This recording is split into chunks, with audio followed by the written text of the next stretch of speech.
Bonjour, salut, c'est Martial Bissog. Ça fait un bon bout que j'ai pas pris la parole en public. Mais c'est juste pour vous dire que je suis là, je suis heureux de vous retrouver. Et voilà, il me plairait bien de faire un petit bilan de mes activités en ce moment, de ce que je suis devenu, voilà, de l'envie aussi de partager le fruit de mes réflexions. Et nous avons un vaste chemin à parcourir. Je suis ouvert à toutes vos questions. J'apporterai des éclaircissements, des interrogations que vous vous faites, auxquelles je suis obligé d'apporter des réponses claires, franches et précises. Donc c'est un live intelligent et je ne sais plus ce que devient la toile aujourd'hui. On voit tout et du n'importe quoi. On essaye de s'adapter. Il faut avoir l'esprit ductile. Donc mon live aujourd'hui va porter aussi sur cet événement. J'attends la communication officielle de la maison d'édition et surtout de mon groupe avec lequel je travaille. Alors, donc j'ai commis un ouvrage qui s'appelle La France et nous. Voilà, c'est tout frais, c'est tout neuf. Une centaine de pages. Et c'est une réflexion profonde sur le sujet qui est capital pour notre compréhension de la relation entre la France et la France, entre la France et l'Afrique, entre l'Afrique et l'Afrique, entre la France et la France. Et moi, je vais vous préciser déjà que dans ma vision, c'est faire des jonctions, des ponts. Et je suis parti sur une imagination pour qu'on se dise, mais pourquoi les Africains souffrent tant alors qu'ils sont aux portes de la technologie, de la science? Ils ont été colonisés par des grandes puissances. Aujourd'hui, ces nations africaines se réclament indépendantes, peut-être sur le papier, mais dans les faits, économiquement, scientifiquement, intellectuellement, il y a des blocages. Est-ce que la solution, ce n'est pas d'une part de renégocier une nouvelle relation avec le colon d'hier, et d'autre part, maintenant, est-ce qu'il n'est pas nécessaire maintenant pour nous qui sommes là, vous qui êtes en Europe, en France, vous êtes français, vous vous cachez, mais vous êtes français. Est-ce que le noir français aujourd'hui a besoin d'avoir honte, de fuir ou d'avoir peur, d'assumer sa françaïté? Et maintenant, comment cette relation de français noir est-elle perçue par la France, l'establishment, l'État, et par vous-même en tant qu'Africain, mais français? Est-ce qu'il faut simplement être africain et détester la France? Ou est-ce qu'on ne peut pas trouver pour que nos enfants s'installent bien dans leur pays, dans ce pays qui est le leur ou le vôtre? Est-ce qu'il n'y a pas de pistes de réflexion pour qu'ils se sentent citoyens? Est-ce qu'il n'y a pas de pistes de réflexion pour qu'ils n'aient plus honte d'avoir un travail noble, de faire de bonnes études, d'avoir de l'argent, d'avoir du capital?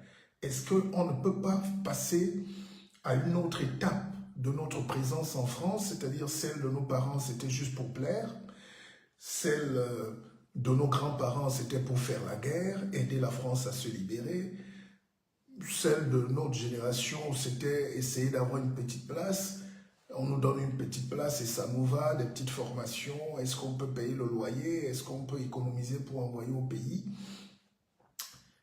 Et puis, il y a cette génération-là qui est complètement décomplexée. Les enfants qui naissent là depuis 2, 3 générations, est-ce qu'ils ont besoin d'avoir peur ou honte d'être français? Quelles sont les armes que nous préparons? Malheureusement, nous sommes dans des cultures où, chez nous, ça bavarde beaucoup. Chez nous, ça joue toujours au grand ramdam de bruit, alors que l'intellectualité, c'est laisser les traces. la réflexion. Donc voici un essai, c'est mon tout dernier essai. Je vous le recommande. C'est une Bible pour tout Africain qui vit en France, pour tout Européen, Français, Africain qui est en Europe et qui veut voir ses enfants, comme on dit, grandir. Donc c'est un cadre de réflexion, c'est un essai, c'est pas très volumineux mais très dense. Chaque page est une profonde analyse et voilà. Donc, et j'ai la chance d'avoir été édité dans l'une des plus grandes maisons d'édition en Europe, en France, les éditions Baudelaire. Baudelaire, c'était le poète, le siècle des poètes maudits, vous connaissez, les fleurs du mal, c'était le génie absolu. Donc cette maison d'édition édite les talents et ceux qui ont des choses à dire. Alors, dans ce livre, je peux vous lire la 4e de couverture, mais vous faites la commande déjà instantanément. Mon numéro est connu, ou vous m'écrivez inbox, ou bien vous allez sur les sites. Aujourd'hui, on a été référencé à la Bibliothèque nationale de France, à la FNAC, chez Amazon, partout où vous pouvez. Mais pour ceux qui veulent avoir la dédicace du maître, hein, les petites pépites du maître sur le livre, vous m'écrivez directement. Mon numéro de téléphone s'affiche, c'est le 06 99 33 83 93. Donc, il faut faire mentir. Il faut plus qu'on entende des choses du genre, les Noirs n'aiment pas lire, l'Africain n'aime pas lire. C'est faux. Qu'est-ce qu'on veut lire? Qu'est-ce qu'on veut avoir? Qu'est-ce qu'on a comme un centre d'intérêt? Est-ce que ça m'intéresse, ce que j'achète, ou ce que je lis, ou ce que je donne à mes enfants? Nous sommes en guerre aujourd'hui avec les écrans, la télévision est partout, les TikTok détruisent le cerveau de nos enfants, ça danse, ça bouge, ça boit, mais la réflexion doit être meilleure parce que nous ne sommes pas venus sur Terre être des assistants ou des assistés ou des assistants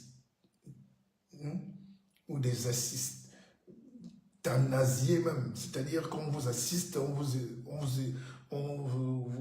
vous euthanasie en même temps.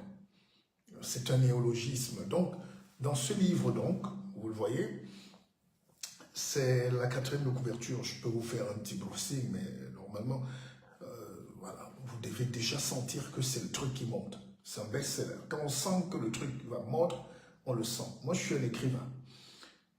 Je suis journaliste de formation, enseignant. Parce que quand je finissais mon 3e cycle, j'aurais pu enseigner. Voilà.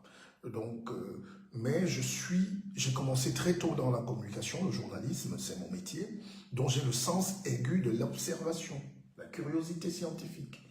Je suis d'un curieux très très poussé. On peut me contester tout sauf ça. Et puis je fais aussi partie de ces Africains décomplexés qui prennent la parole parce qu'ils maîtrisent la parole. Je suis un maître de la parole. Je suis un maître de l'écrit.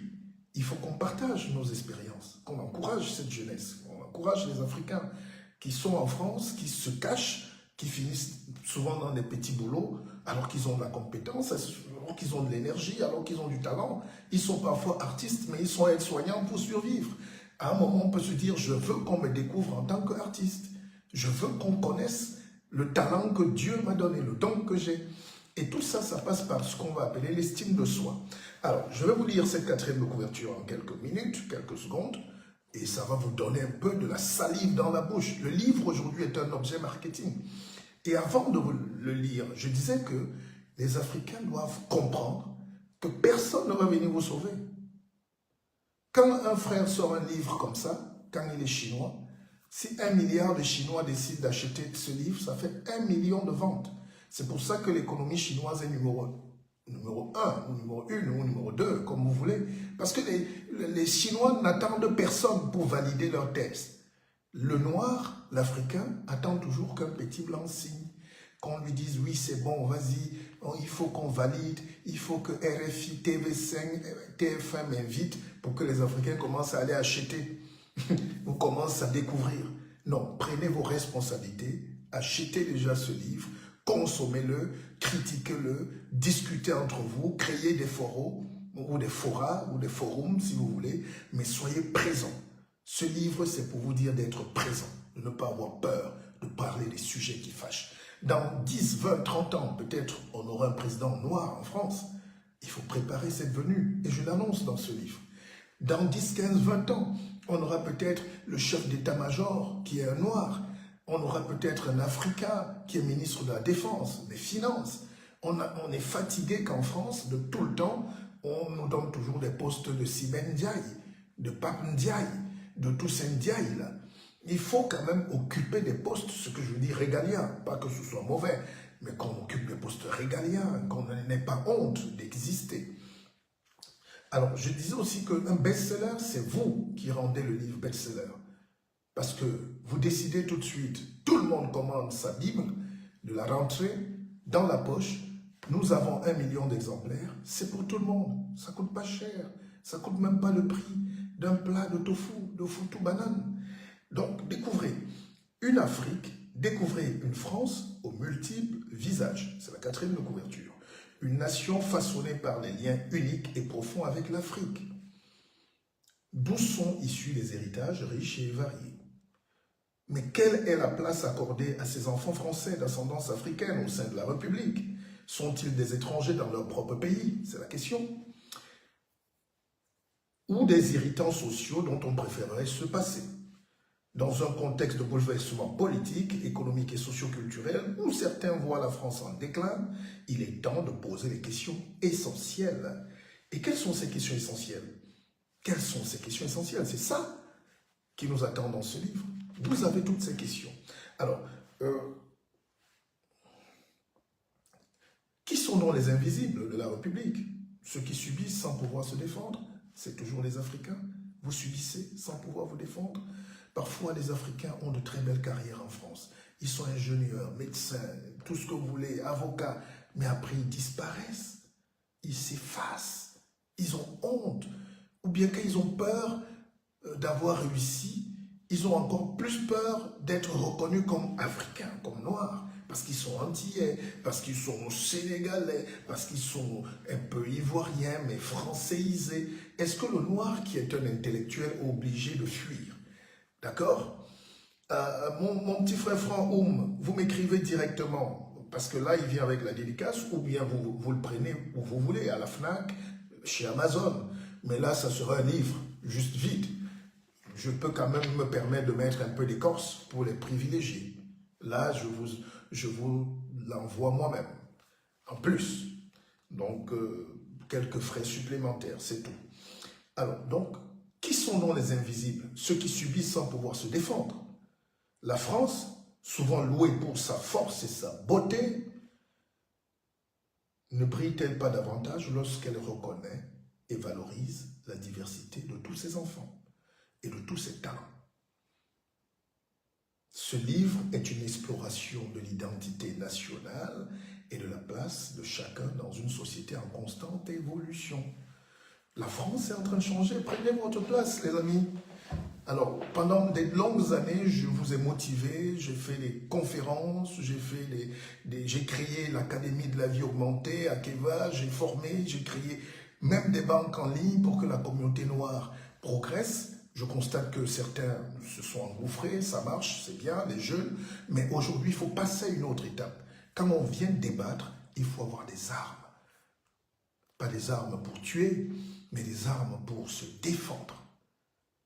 Intellectuellement, c'est la culture. Quand la culture est au rabais, les nains se prennent pour des géants. Donc n'acceptez plus qu'on vous raconte des salades, si vous permettez l'expression, sur votre parcours. Vous avez le droit de connaître. On a le droit de lire. On a le droit d'apprendre. On a le droit de découvrir. On a le droit d'investir. On a le droit de réussir. Pas seulement dans le foot. Regardez les télés en France. Il y a toujours les mêmes.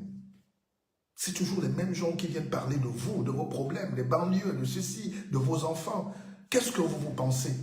On ne sait pas. Est-ce que vous réfléchissez à ça? On ne sait pas. Mais vous êtes prêts à venir nous montrer vos titres d'ingénieur, de docteur, de ceci? Non, ça ne nous intéresse pas. Qu'est-ce qu'on fait pour former la jeunesse? Qu'est-ce qu'on fait pour laisser les armes à ces enfants demain qui doivent prendre leur place dans la République. Pas une nouvelle couleur sur le drapeau, mais une présence, une force. Regardez un peu comment nos frères juifs font. Ils ne font pas de bavardage, mais vous ne les touchez pas, parce qu'ils ont connu la Shoah, ils ont connu l'horreur, ils ne veulent pas que leur histoire soit dénaturée. Qui êtes-vous donc? Tout ça, c'est dans ce livre. Alors, mon petit frère Franck Oum, je peux déjà annoncer que vous êtes peut-être le premier, comme ça je vous le dédicace en direct aussi. Et à tous les autres Africains, ça doit être un réflexe naturel. Et là, vous allez trouver que j'ai mis assez d'éléments. J'écris depuis 20 ans, ou un peu plus d'ailleurs. Mais il y a des ouvrages où on sent, hein, où on sent qu'on a mis de l'énergie positive. Alors, Franck, ta question, toi qui viens de commander ton livre, la question est importante. Combien y a-t-il de milliardaires africains en Europe? La liste Forbes nous montre. Aucun. Mais c'est un scandale. Il n'y a même pas de grands patrons noirs en France. Des Noirs sont en France depuis 250 ans. Il n'y a aucun patron noir dans le CAC 40. Dans le patronat, comment on appelle le patronat en France? Le MEDEF.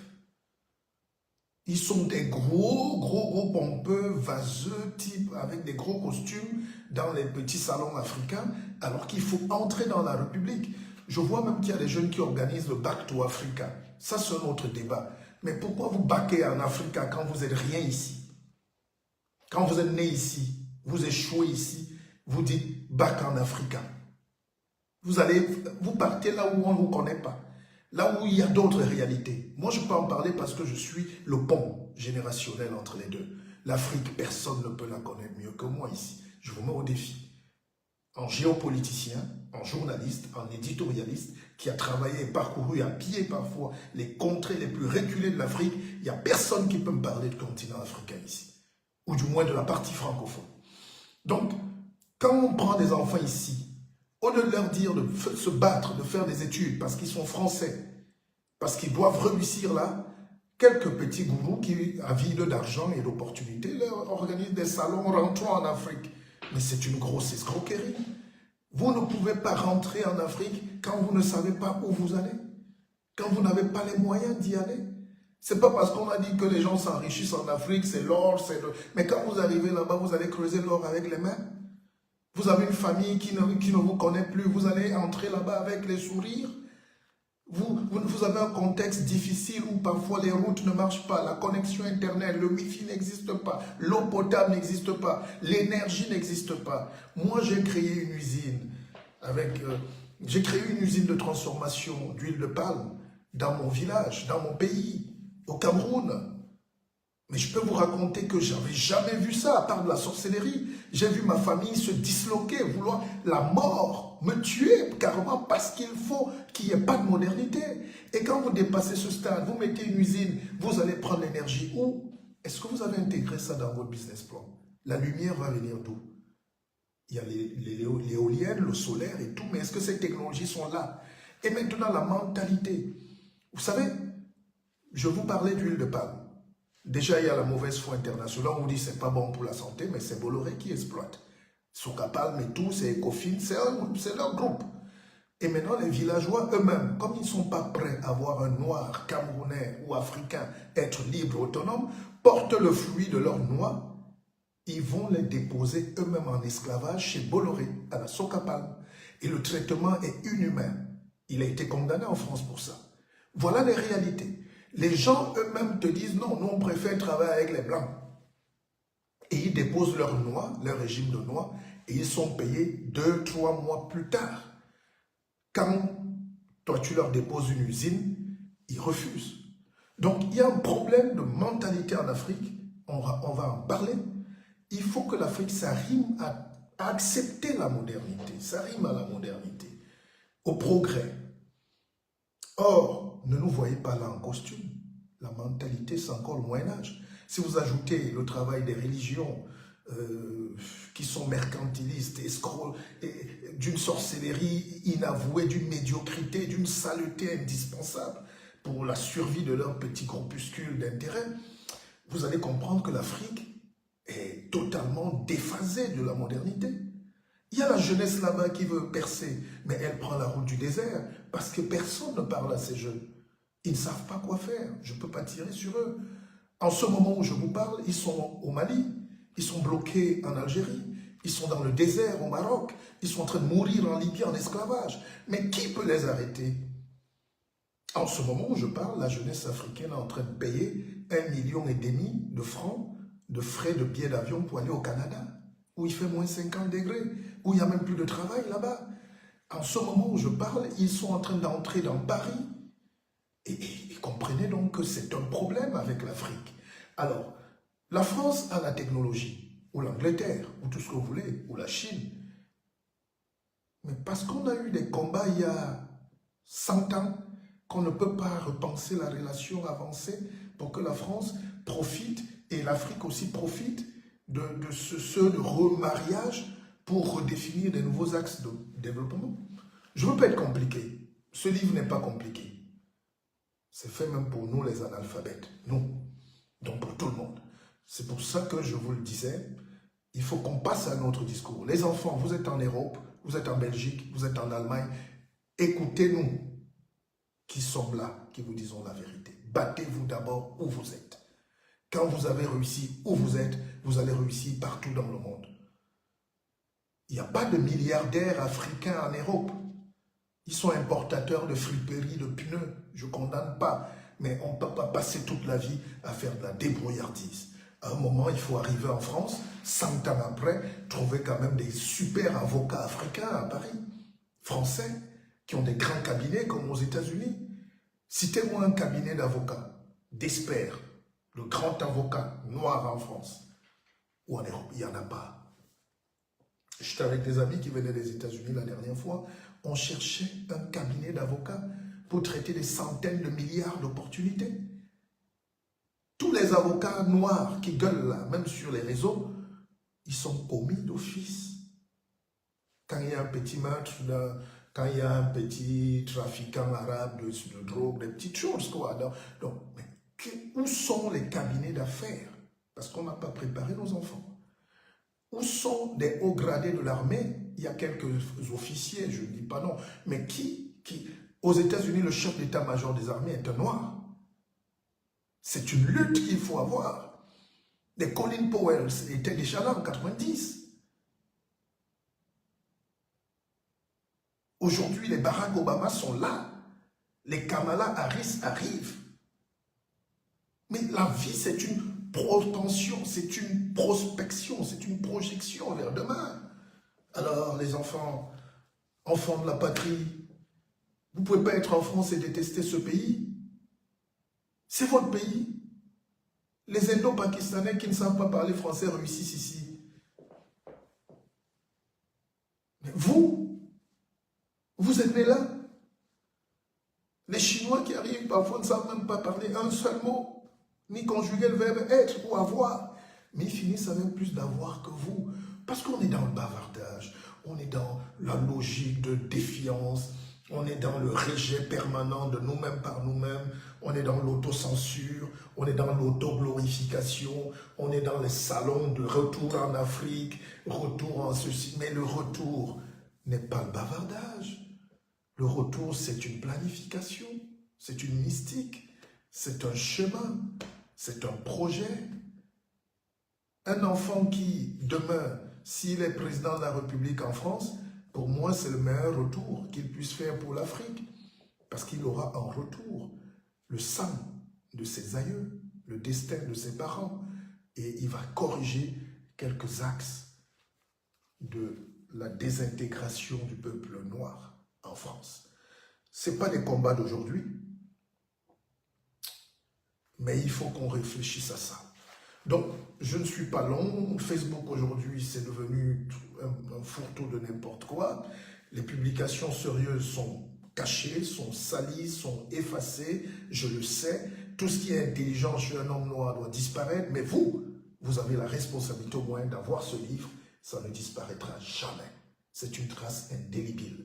Aujourd'hui, on a de grosses valeurs dans le monde. Les Samuel Eto'o brillent dans le monde. On a les Tchouaméni, on a les Kylian Mbappé, mais tout ça, ça reste dans le sport.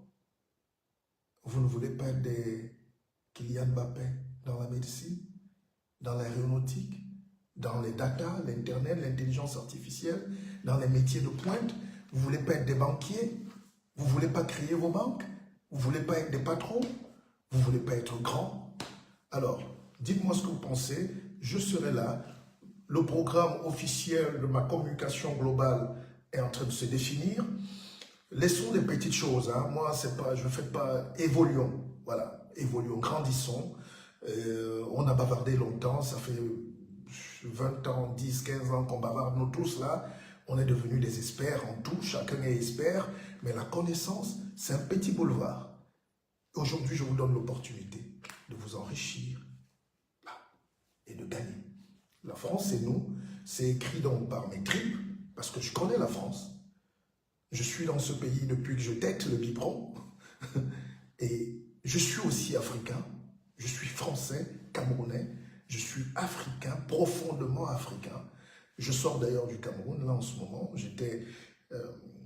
j'ai passé quelques temps, et je peux vous dire que l'avenir de l'Afrique, c'est en France.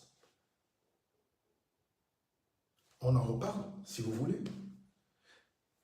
On va en parler. Des gens qui vous font l'excitation, là, oh, panafricaniste, la Russie. La Russie ne peut rien apporter à l'Afrique de concret. Ils ont des armes, ils savent faire la guerre, ils fabriquent de bons kalachnikovs, mais ils vous les vendent aussi. Mais le progrès scientifique et technique et économique, allez vers les États-Unis, allez vers l'Est, l'Ouest. Écoutez-moi, le progrès de l'Afrique, quand je dis l'Est, c'est la Chine, mais les Chinois sont un peu vicieux. Ils peuvent vous construire un port, mais à condition que c'est eux qui le dirigent. C'est de bonne guerre. Eux-mêmes ont volé la technologie occidentale par beaucoup de stratégies, mais ils ne veulent pas la partager. Ils veulent nous vendre les babouches, ils veulent venir nous verser leur moto qui coupe les pieds de nos petites sœurs et frères dans les rues, mais ils ne veulent pas venir apporter de la technologie. Alors l'Afrique doit faire quoi? L'Afrique doit faire quoi? Elle a des enfants en France, elle a des enfants en Europe, en Belgique, en Allemagne, partout, qui sont hyper bien formés. Mais profitez de vos enfants, qu'ils se développent eux-mêmes, qu'ils sortent leur famille de la misère et qu'ils pensent à créer le pont pour les sociétés africaines sur place et la jeunesse africaine. Donc voici le livre, commandez-le, écrivez-moi inbox, vous avez mes coordonnées, mes numéros de téléphone s'affichent, 06 99 33 83 93, c'est sur WhatsApp, vous mettez l'indicatif, 00 336 99 33 83 93. Voilà. Et on aura tout le temps d'en discuter. Commandez tout de suite. D'ici le soir, je vais voir 100 000 exemplaires partis. C'est beau. C'est du très beau travail. C'est du très beau travail. Vous me connaissez. Merci. Bon. Alors, ça fait du bien de retrouver nos amis de Facebook. Petite communication, c'était pour... Oui, Eric, mon petit frère Eric Vofac, je suis là, je suis de retour. It's the big return. Voilà, c'est le grand retour du maître. Donc, je vous convie donc à aller directement sur tous les sites marchands et écrivez-moi pour qu'on échange. Je dédicacerai dans toute la France, toute l'Europe et toute l'Afrique ce livre qui est en train de faire déjà son grand bonhomme de chemin. Ce n'est que le début. Des tournées sont annoncées partout en Europe, partout en France, partout aux États-Unis et partout en Afrique. Je serai toute cette année sur les routes. Donc, ceux qui veulent même organiser des conférences où on peut parler des vrais sujets, c'est l'occasion idoine de se dire que je suis là. Vous avez mes coordonnées, je vous aime et je n'ai pas changé. Comme disait Julio Iglesias, je n'ai pas changé. Donc, pour ceux qui viennent d'arriver, qui me prennent à l'instant, n'oubliez pas, le livre, Ma France, c'est nous, c'est à vous, c'est dans les bacs, et c'est du costaud. Costaud.